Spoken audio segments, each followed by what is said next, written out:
And even as somebody who knows innately that I'm made for this, it was still so many years of, okay, here's all the core lessons I have. Now here's where I can take that. I understand these customers. I understand, how to grow it. With Z-Baked, okay, we had 100,000 customers on an email list. So when we're launching this new delivery service now with dozens of other restaurants, also free delivery, I've now got a target audience that I can go and hit and propel forward in a way that gives us a base, that gives us a lot of data and insights and information.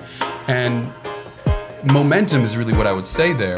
Like in the early days, getting that ball rolling, it is about finding some initial product market fit, right? Figuring out how do I sell something to somebody. But from there, I think people lose focus. So back to what I was saying.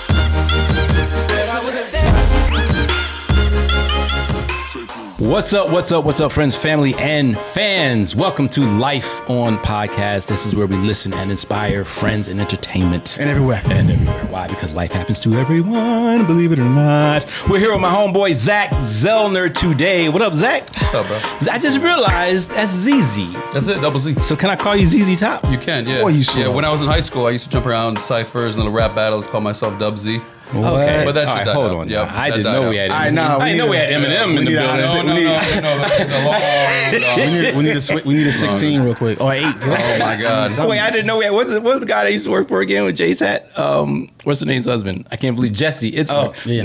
Jesse used to rap too. That's right. Yep. Yeah. Sarah's husband. Yeah, Jesse's a good dude. Hilarious. Mm-hmm. What's up, man? Yeah. So we have Zach on today because I'm gonna just go ahead and say it. I like giving people their props. At 20, you're 29 now, right? 29, yeah. At 29 years old, this guy. It's making both of us at this table look like we don't know what we're doing. Absolutely. If you ever want to make someone look like a failure, Yeah. Well, not wait. if you want to feel it, it's funny. Hey. It's a dichotomy because you can hang around Zach and both feel inspired and feel like a failure at the same time. You know what? I'll take it. You'll take that. Yeah. Fair enough. But I'm going to have you run down real quick. 29 years old. You've accomplished things in business that are crazy. We've had conversations, and I told you to your face before, I said, dude, for you to know what you know at the age that you are is crazy. You know what I mean? So brief rundown Wait, who you no. are, where you come from. I want to set this You up was- so we can do this the fun because way. my setup sucked. It's terrible. Wow. All right, you started a company called DocMJ, and you had a cookie delivery company when you were in college. Yeah.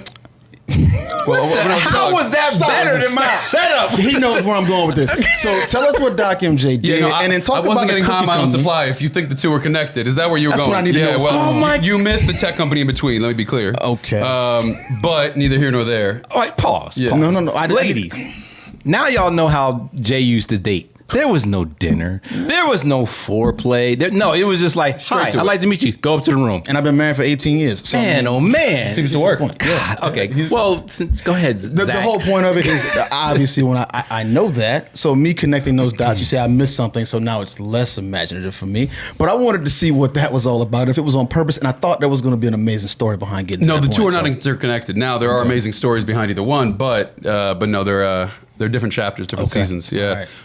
I dropped out of Florida State actually. I was enrolled for 3 weeks, and Smart man. I went to a few classes. I thought you were going for like 3 years. No, He said 3 I lived weeks. in Tallahassee for 3 years, but I got there. I was working as a waiter in a Thai restaurant, and kind of living off the free Thai lunches that we were getting, and looking around, saying, "Man, I can't live like this. You know, this is just I'm not going to make ends meet." And the question really is sort of this like core entrepreneurial pursuit, which is really, how do I go provide a service or a product to somebody and sell it, right? Right. So, this is where people get lost. And when we talk about business or entrepreneurship and how to get started, people forget about this one core idea, which is that you need to go create value for somebody and charge them for it. What's the problem? I got the solution. Give me money. That's all it is, Yeah. right? That's all it is.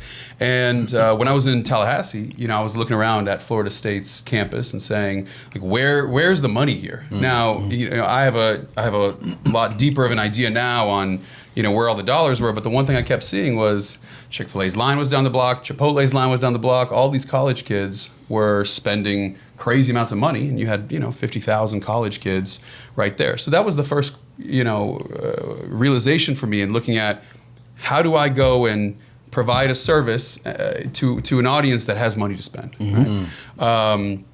And I started just reverse engineering it. That's kind of how I approach everything, which is to say, What do they need? Well, if they're doing food, I can't open up a food establishment, right? I don't have the capital for that. I had $124 to my name.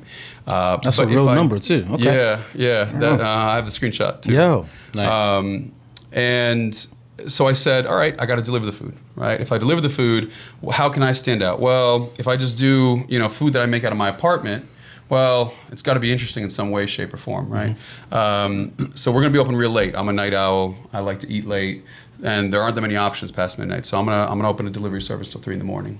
Well, I started looking at how am I going to go and what am I going to sell, right? And I do love cookies, but more importantly, I saw concepts in other parts of the country. Now, there's insomnia cookies and Tiff Streets, but there wasn't anything like that in Tallahassee. And I said, great, that's the kind of model that I'm going to develop and launch. And started at my apartment buying Costco and Sam's Club cookies and misting them with a spray bottle and microwaving the cookies and hustled and grinded from there. Repurposing? Yeah, absolutely. infringement. I'm joking. Start with what you have. Exactly. Start with what you Right? had. No, look, They do it with sneakers. They do it with sneakers every day. This is true. Look, here's the big thing. People worry about lawsuits and cease and desists and these kinds of things, but the reality is you're not going to be targeted until you're in a meaningful position. Right. Boom. And once you're in a meaningful position of strength, you either pivot and change how the business works, or you can fight off whatever those threats are. Absolutely. So a lot of people are paralyzed and don't start things worried about, well, what if I get sued? Well, look, nobody's going to spend millions of dollars on lawyers going after you until there's millions of dollars in your pocket to go after. Exactly. Right? So the key here is, and look, I'm not an attorney, so this is not legal advice, y'all, but the key is that it's better to get momentum, get going, and then make a change than to sit there paralyzed and never get started. Now, like what that. do you think can happen? Because all I heard right now was we're in the studio right now. His producer wants to use this sample, and we're too worried about being sued and stuff like that instead of letting it get momentum, right? So what happens when, all right, so you got these Costco cookies, whatever. Now say you blow up. Costco's like, cease and desist. Sure. Let's say you decide to pivot, right? There's nothing they can do with everything you've done up to that point. Not right? really. Not Right, really. okay. And besides, I bought those cookies, right? There's legally them saying Sure. not for resale, which they don't even say. But my point is, like, Costco in general, businesses stock up supplies regardless, right? Right. The fact that Every grandma corner store is built on Costco. That's these right. days. And there's Yeah. nothing that says you can't buy and resell. That's right. Yeah. Literally. I was half joking with the infringement thing, honestly. No, I know, but it is. But it's important to go it's point. something. Yeah. Music's a little different, right? Because Exactly. once that's out there, it's much harder. Right, and to they go own in. it. The copyright, they own it. Right. Period. Yeah, it's so definitive. But with most other things, it really is about finding that hustle. And I think, what has gotten my career to this place is me still understanding that like core, almost, start from the bottom, street hustler mentality. Like I was willing to sell water to an Eskimo, whatever I had to do, Right. and then from there, kind of building up knowledge and experience as fast as I could. So what are these companies then? And just real quick, what are these companies that you built? And that word "built," what does that mean? You took them to what point? Yeah. So there was Z-Baked. There was Penny, which was a delivery logistics company. So we built a tech platform to track delivery drivers. With Z-Baked, and you'll see the kind of the pattern here. But with Z-Baked, I had really low delivery minimums. So we had a $6 minimum and a free delivery. And what I realized And this was what was that FSU? at FSU, yeah, in 2012. And what I was going to ask you what year that was. If this was in the time where you were like pre-Uber Eats, DoorDash kind of deal. It was, yeah. And we had an insane number of drivers. I mean, we had nights where we had 30, 40 delivery drivers. We were doing the most deliveries in Tallahassee and then eventually in Orlando and Tampa. And how they make money? Well, that was the thing. So I realized if I did free delivery, the delivery volume would go shooting up, right? But the tips wouldn't change. It was still about a $3 tip. So if you have a concentrated, group of customers, I was saying, well, they're getting $3 per delivery. If I can get 4 deliveries per hour out of these drivers, now they're making $12 an hour. Now I only got to pay them $1.50 per delivery. Thanks. They're making $18 an hour, which in 2012 was like $25 an hour now, so it's pretty good money. And my cost on that delivery was $1.50. Wow. And so I paid my drivers less than anybody. They made more than anybody else, and we were getting our name out there doing upwards of 1,000 deliveries a night. What was that like that's like a 40% mark? Do what? If you you charge $6. Well, it was Did they tip? it was a $6 minimum. See, this is what I get for trying to do math live. Yeah, don't get Our average ticket was like Sprained my 12, back. $13. That's Okay. what it was. Yeah, Okay. but it was a minimum of 6. You had to order 6 cookies. Well, they were 99 cents, so technically 7. But you get the idea. But that came shooting off, and that's what got me my foothold, and I started building some capital and started making some real money. What pitfalls did you see early on because when you're launching anything new, obviously capital is. I'm sorry, what? We didn't hear the other companies. I'm sorry. It got so interesting. But I want to, and every once in a while I want to jump into something. So you got this capital, and it sounds like you put the capital to work. Yeah, well, you didn't buy a gold chain. We didn't hear the other companies. You didn't buy a gold chain or a car. We'll get there. We'll get there. Me and my Matt Red Bentley, it came and went. So we had Z-Bake. We had so Penny. Yeah, Penny. Similar concept. We signed up all these restaurants, Uber Eats style, took a percentage, but delivery cost was only a penny. Right. And so we named the whole company around this concept.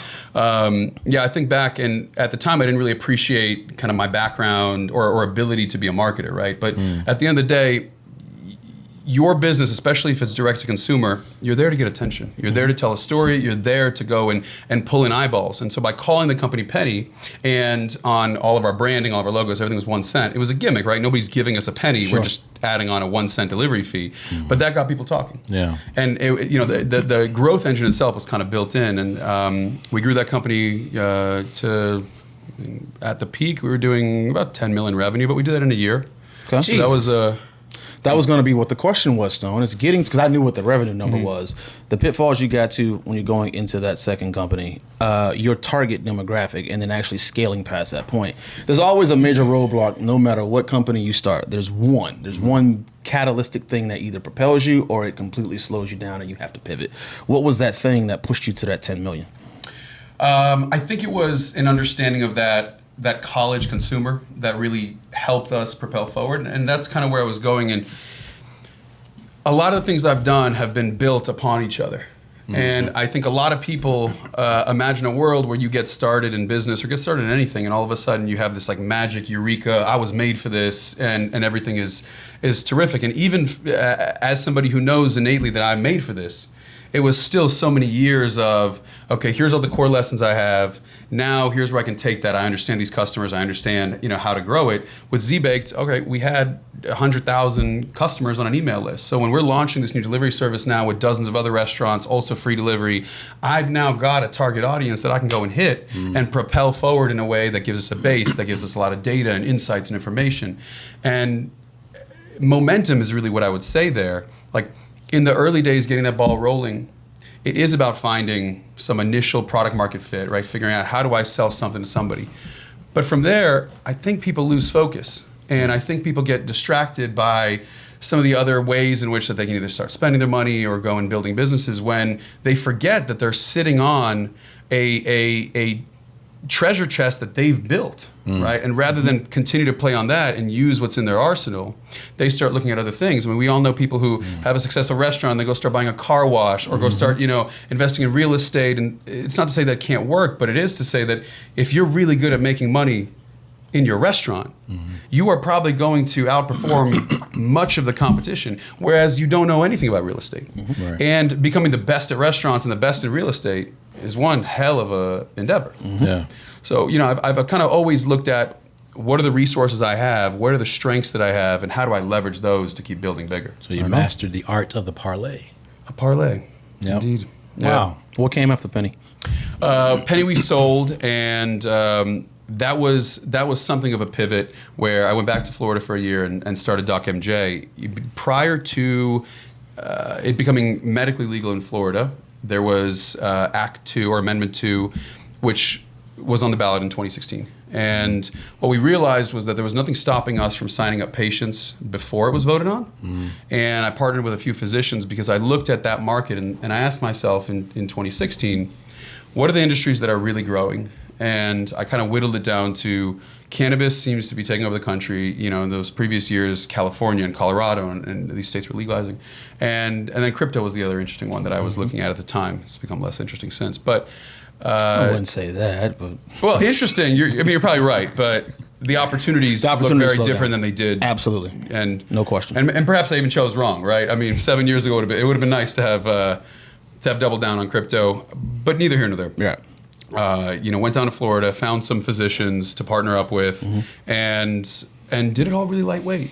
And this is kind of another important lesson.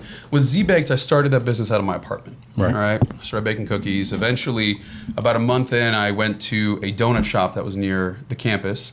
And I was 18 years old, and I walked in and said, look, you guys close at 6 p.m. I open at 8 p.m. Can I rent out your kitchen at night? Nice. And the owner says, how much you pay? I didn't know even what to say. I threw out a number. And Was it he Japanese or? No, he's. Trying to nail the accent. I don't do the best like Palestinian. No, I got you. Accent, clearly. But I threw out a number. I said $30 a day. He goes, okay, see you tonight.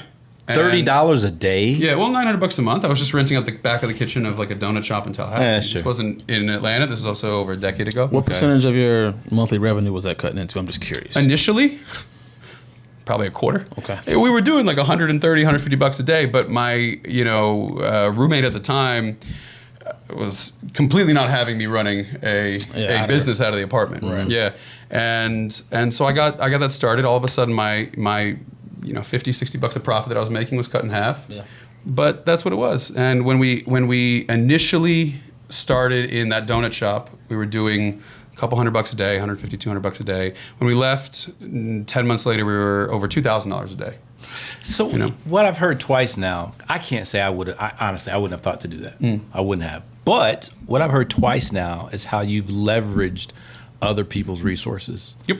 To do as you needed to do. Yep. I mean, I'm familiar with the whole OPM thing. That's fine, but like literally, like okay, well, you have the food that I need, so I'll buy that, spruce it up, resell it. Well, you have a kitchen I need. Instead of going out trying to do everything on your own from scratch, like brilliant. I was not thinking that at 18. You're not thinking that now. We're being honest. No, there's a creativity value. That goes Life on Podcast coming to you from Icon Studios. But go ahead. Yeah, right. I want to argue, but No, I'm kidding. Go ahead. No, I'm not saying. I'm just that you're kidding. not. Go ahead. We're talking about leveraging this. No, We're absolutely. Icon out somewhere else is what I'm saying. Facts. We're still trying to figure that out. Exactly. Yep. Still trying to figure that out. What I wanted to ask about that creative aspect of it, there's a vision that some people say it's innate. It's an X factor in the business industry. Kind of like in the music world, we've got an X factor. You just know when you have it. I actually think that can be taught. That ability to be able to see what someone has that you don't. That tangential partnership thing, the symbiotic relationship thing. How do you view that? Is that something that you feel like it's a skill that can be learned, where you can see these are the basics of business? And then learning the basics of any individual niche and then figuring out how to pair and match things to work together? Or do you feel like it was just something that you just had? So here's what I'll say. I don't subscribe to the idea that entrepreneurs shouldn't go to school. I don't subscribe to the idea that entrepreneurship can't be taught. It can. There are real structures and frameworks. And for 5 years, like at 18, 19, I started speaking at Florida State to kids that were older than me in entrepreneurship classes. And at that point, a switch kind of flipped where I felt real cocky with it. I was like, yeah, clearly I don't need school. That would have been a mistake. Good thing I spent these years. But now I'm building bigger. And over the last 5 years, the number of things that I had to learn that I would have picked up in an academic environment, either undergrad or master's, the amount of things that, or doors that I can't necessarily walk through that I want to walk through because I don't have a diploma and I have to go and circumvent and go around and figure out ways of getting to my goals.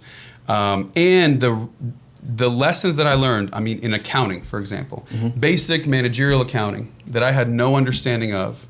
That's probably not having that until the last couple of years has probably cost me $3-4 million. So the lessons just become more expensive when it's on the job training. Sure. And seeing resources and figuring out how to synthesize them and get the people on board. Yes, that's a skill. Yes, it can be taught. What I don't know about teaching is that drive and that motor and that hustle, right? We all know people who want us to put them on, right? We all know people who have spent their whole lives wanting to be put on. But that's not how it works. Right. Ever. Yep. Right? And how do you teach an 18-year-old kid to say, your options are either have nothing and be broke, right? Or have these uncomfortable conversations, or sit and strategize how you find a solution to your problem. Did you have an example growing up? What about your parents or? Yeah, my parents are entrepreneurs. They're Russian immigrants. So, we call ourselves Ukrainian now for a variety of reasons. But But yeah, you know, I watched my parents and kind of glorified it, and my dad never made it like big, but Right. built a comfortable life. You know, I never missed meals, and for that I'm grateful, but also felt a huge responsibility because my parents came here in different points of life, but they came here not knowing the language, not knowing the country, seeking a better life for me. And because of that sacrifice and because of their insane work ethic, I was able to live a better life and build a better foundation. And so I always felt like that came with an obligation to use it. Sure. Nice. You know? But I like the fact that I just think it's big though because when you said, you know, at 18 or 19 years old, you were given these options and things you could do. Again, at 18 or 19 years old, I didn't even have the mental, I'm not gonna say the mental capacity, but the mental wherewithal to think that way. And that's why I asked that, because it is a big difference when you do have the life in action right there in front of you. You know what I mean? Where you're seeing your dad hustle to build this thing on his own. Because otherwise you could have seen your dad go to a 9 to 5. I Correct. wonder if you would have taken this path if your dad just did a 9 to 5, you know? I watched my dad not ask for permission from anybody to do anything. Now, as an adult, this is an excruciating thing because, Sorry for the late detonation. oh man.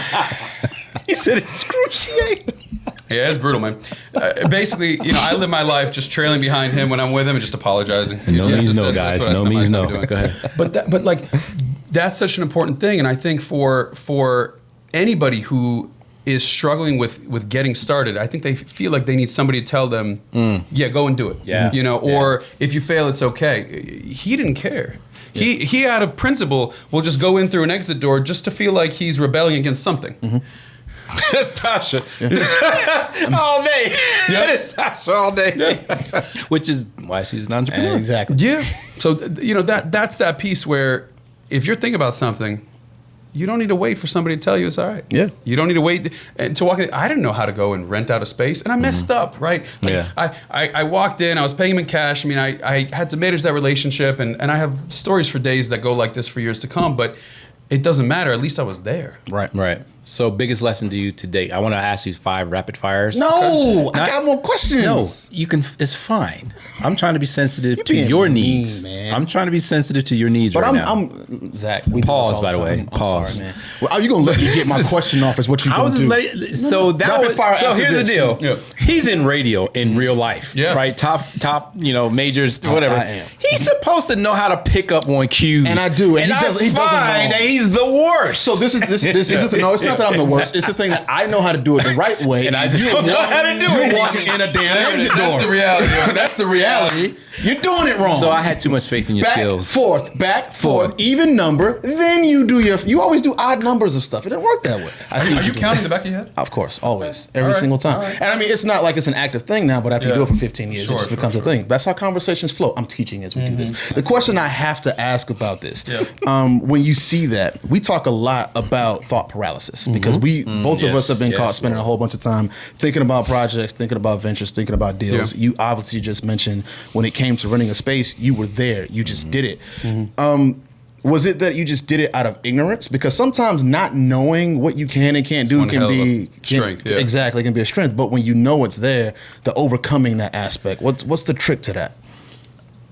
I think it's confronting the consequences of the decision. A lot of people have this kind of abstract, vague idea of the bad things that could happen, but they don't sit there and map it out, right? We might map out a strategy on how we're going to win. We don't map out what it's going to look like if we lose. Right. The funny thing about it is that when we map out what losing might look like, it's not nearly as problematic as you would think. In fact, it's easier to map that out and say, how do I hedge against that risk? How do I go and reduce the consequences on the downside, increase the upside, and now I feel much more comfortable about doing it. I don't do anything without a process, but that process isn't drawn out because I don't need time to make a decision. I need to collect as much information. Now, sometimes it might take more time to get more information, but not always. And in most cases, you already have all the pieces you need to confirm these are the variables. This is the strategy I'm going to put together. This is what it'll take if I get this wrong. Here's what I can do to make it less painful if I do get it wrong. And then here's the backup plan if I do. Right on. Man, I'm so glad to hear you just confirmed some. So I have some like music business coaching clients. Yeah. And one of the things I said, and I can't say I found any concrete evidence, but you just proved it for me. I used to tell them that it's rarely as bad as you think it is in your mind. Yeah. I said, but chances are it's always going to be better than you think it is in your mind, because sometimes we can overthink things and think they're too positive. But guess what you're shooting for? That's what you're shooting for. Mm-hmm. So it turns out to be doper than what it was. But as soon as you write that thing down, you realize, oh, okay, it's not as bad. Yep. Like, thanks so much for saying that. Seriously, like you totally validated what I was trying to tell folks who And don't that's believe all me. Stone needs in life is validation. Validation. Don't we all, man? Yeah. Don't we Man, all? we're gonna have a wrestling episode. Savage, yeah. But, like jokes aside, I've been on so many podcasts and stages where people ask me, what's the best investment you can make? What's the best ROI you can get with your money? And my answer is always the same, which is get a good therapist. Because we live in our heads so much. Mm-hmm. Because we carry these thoughts and we figure out how we cope with them, and they're so burdensome because we don't know how to parse through them and do it intellectually. Mm-hmm. I think that's a real plague for high-performing people. Yeah. And when you have a forum where you can go and discuss some of your deepest and darkest fears and concerns and understand where they've come from, understand how you overcome them, it removes a lot of that paralysis because you get a freedom from it. Absolutely. Do you think that's the same? I know it isn't, but in your thoughts, what do you think about the serial optimist, for example? They're a problem. Talk about it. Say it again, please. No, say it. Hush, Santa Say Claus. it one Talk more about time as you go into it very distinctly while you're looking at him. They're the problem. He said a problem. He said a problem. I'll call it no problem. Break it down. No, rock out. Are you a serial optimist, Tom? Oh my God! This is my title. I am a realistic optimist. He's putting lipstick what I on mean, that and the pig. reason, no, seriously, because I like the reason why I'm agreeing with everything that you're saying is it isn't some pie in the sky mentality. It's a look. This is a freaking problem, and it's very strategic and very on purpose. I'm that guy, but that whole time while I'm working on it, I'm not focused on how bad it is. I focus on how good it can be. So that's why I say I'm a realistic optimist. He thinks I'm too positive all the time. I want to hear what you got to say. There's strength. Yeah, so I wanna- there's strength in the balance. There's something called the Stockdale paradox. Admiral Stockdale, he was locked up in Vietnam, and he was in a POW camp, and he talks about how there were the guys that didn't make it, the ones that died first, were the most optimistic ones, the happiest ones, the ones that consistently said, it's right around the corner. It's this, and how great it'll be once we're free, this, that, and the other. Those guys gone. Now, secondly, the real negative guys, ones who always said, oh, hope is lost, those guys died too. But the paradox is, how do you maintain a long time horizon and a vision of the outcome that you desire, while in the present acknowledging all of the realities of the hurdles that are in your way? Exactly. I know too many entrepreneurs that are oh, we just closed this contract and we're off to the moon and to this and to that. And I'm reminding them, the fact that you have a signature on paper doesn't mean you've either delivered what you promised or that the customer has actually paid or will stay around and this, that, and the other. Right. All kinds of things happen, right? So if instead we say, yeah, we're going to the promised land, but along the way there's this problem, that problem, and we're going to just tackle all of it and let the big dream live in the back of our minds. It's still there. Right. For me, I wake up each and every day and I look at what problems do I need to solve that day, but I still in the back of my mind remember the grand vision that I'm building towards. Absolutely. That's an important balance, Yeah. and not one that I always had. I was much more... Or maintain, I'm sure. Do you teeter-totter to one side too far every once in a while, too? Everybody does. Yeah, And absolutely. I'm very verbal about it. But because I lean more on the optimistic side, people tend to assume that I've lost touch and that I'm ignoring the problem and things like that. And I'm like, no, the problem's there, whether I want to focus on it or not. It's there. I just have to have the job of acknowledging it.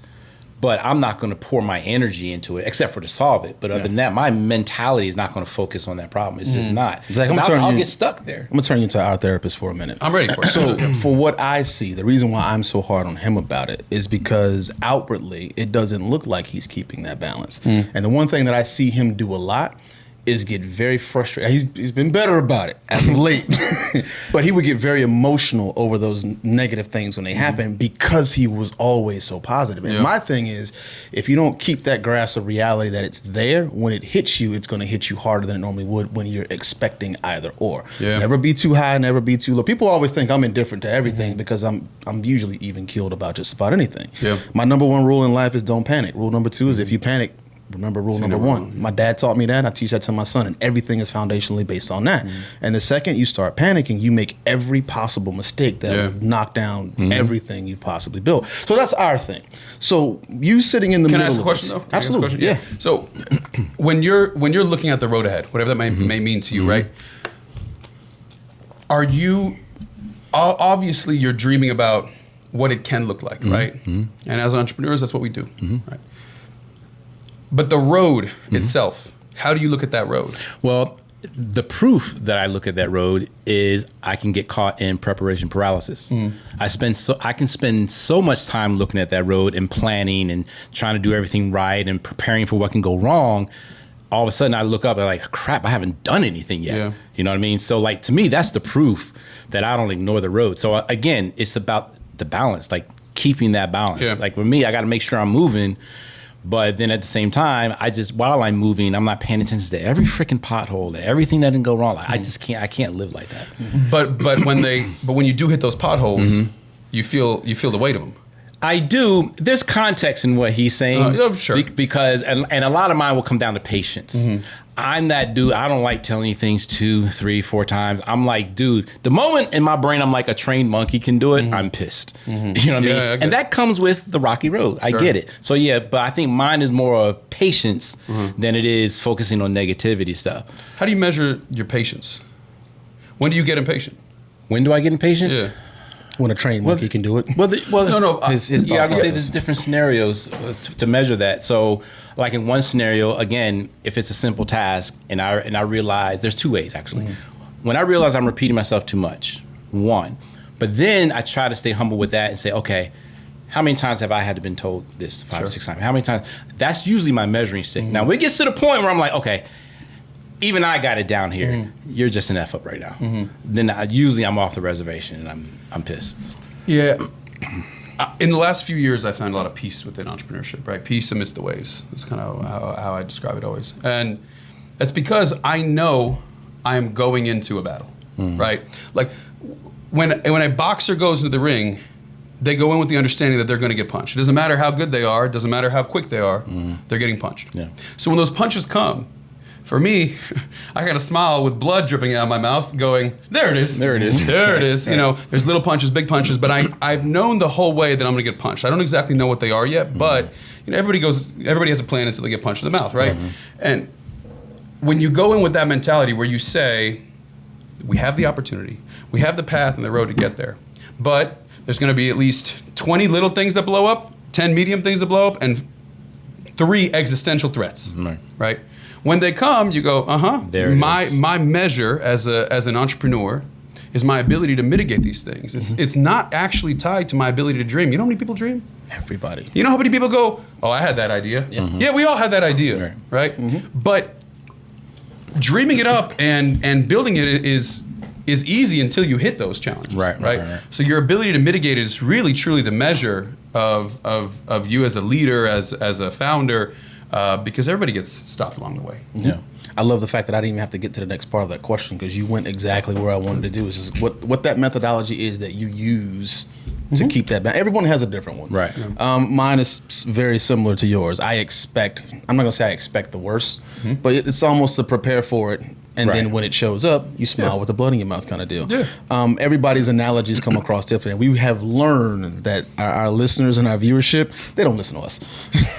they don't care what we say. So it goes. Well, some don't. You said something different, and they will absolutely bite on it. Because what you just said is something that we've said in many million times, right? Exactly. I tell you where my life changed. My life changed maybe 4 or 5 months ago, and I mean significantly changed by a meme. And I've shared this with you a million times. It said, I'm at this point in life where you can say 1 + 1 = 3. And I'm like, you're right. Enjoy. Yeah. That, and he has even complimented. That's liberating, He was like, your what is it? Your OK Say game. your OK game has gone it's through the getting roof. strong. Yeah. And I have, and you know what? It's affected my marriage because we have a system now. Because unfortunately, as long as we've been married, like our communication is just. It's improving. It's improving. But you've never met two people who speak the most different languages in your life. Yeah. And so now, and she's very headstrong. You've met Tasha. Of course. So now my thing is when she says something that I agree with, I'm like, yes and okay. Yeah. If I'm not on the same page, my response is whatever you say, whatever you want. Okay. It preserves my peace. Yeah. Because for guys especially, unless it's something just life altering, we're like, whatever. Yeah. Right? So it preserves my peace, saves from the arguments, and she got the message that we're not on the same page. Yeah, you're not co-signing it. I'm not co-signing Right, it. yeah. Changed my life. And it all started from that meme. Look at that. So I'm kind of getting to where you said now with the whole thing is like, look, it's going to suck. Yeah. What's my response to it being sucked so I don't get, pulled out of my skin? And you have to find some, same with that boxer analogy or in really any sport, you have to find some joy in the suck. There's no other way around it. Like all the optimism and all the excitement in the world isn't going to cure the pain of getting beat down over and over and over again, right? So like you shouldn't go into these kinds of pursuits without accepting that you're going to get hit and you better love it. And each time, all you can ask for is that you hit back harder. That's Right? Facts. That's all. We're gonna do this again. Absolutely. We are. Can I hit him with 5 rapid fire? Sure. Okay. So this is my favorite part. All right. Rapid fire for a reason. Don't give it much thought. Comes Okay. right off the top of your brain. All right. Favorite restaurant in Atlanta? Atlas. Who? Atlas. Okay. Have I St. been? Regis. Yeah. Haven't been. You haven't been, Alice? If Atlas had, I was or there if last Atlanta night. had Michelin, We need to were you go. really? Yeah. There it is. Yeah. Atlas it is. Okay. Favorite music artist? Drake. Wine, cocktail, or beer? Cocktail. Your greatest fear? Dying unfulfilled. All right. Dead or alive, who would you like to have over for dinner? Dead or alive? Are they dead during the dinner? Very, Depends on very who's important cooking. distinction to make. Yeah. Wow. yeah. Nobody's clarified yet. Okay, yeah, great. So All right, you perfect. can bring, they're Oh, dead. terrific. That's good. I would pick. I know it's rapid fire here. I would. all right. I would pick Steve Jobs. Okay. Yeah, I'll pick Steve Jobs. Okay. And he's alive at the dinner. And he's alive at the dinner. Yeah, alive at yeah. the dinner. Still be an interesting corpse though. Absolutely. No question. So what's the difference in being alive or dead at the dinner? Well, I guess I would pick Besides- Steve Jobs regardless. But Type of answers you get I back? would have picked an alive person if the dead person wasn't going to be alive. There you go. All right, y'all got technical on me. You were absolutely right. I was going to love this guy, and I do. I know. I already know you do. But I would have picked Warren Buffett if it was. If it was a swap out. Yeah. Oh, okay. All right. We got to dive deep into that one. So look, can you come back? Of course. All right, we got to have you back Done because deal. I feel like we're not even done. Life on Podcast. Tell everyone where they can find you: Instagram or social media. Wherever. IG is easiest. Zach Zelner, ZACHZELNER. Beautiful. And what's the name of your company? Well, I've That's right. sold all This my is true. companies now. You were thinking about it last Non-public time we spoke, information, and but now- okay. everything There it everything's is. sold. Well, just Google them Conversation and you can for see another what day. it was. How about that? All right. Just Johnny Vaughn, JUSTJONYVAN. I'm going to let you slide on that one. Everything about me, StoneStafford.com. All right. And we appreciate you guys liking, subscribing, sharing. We're still on that goal. John shot me a little cheat today, which we're not going to do, but we're shooting for that million subscribers in 2023. You ain't cheating. We're at July, If people. you ain't cheating, you ain't trying. We are in July. Listen, we're behind the 8 ball right now. Man, okay? we appreciate y'all. I'm not lying. Tell a friend. All right, we appreciate it. We see y'all next time. We look forward to having you back, man. All right. Thanks, Yeah, Zach. man. All right, peace out. So back to what I was saying.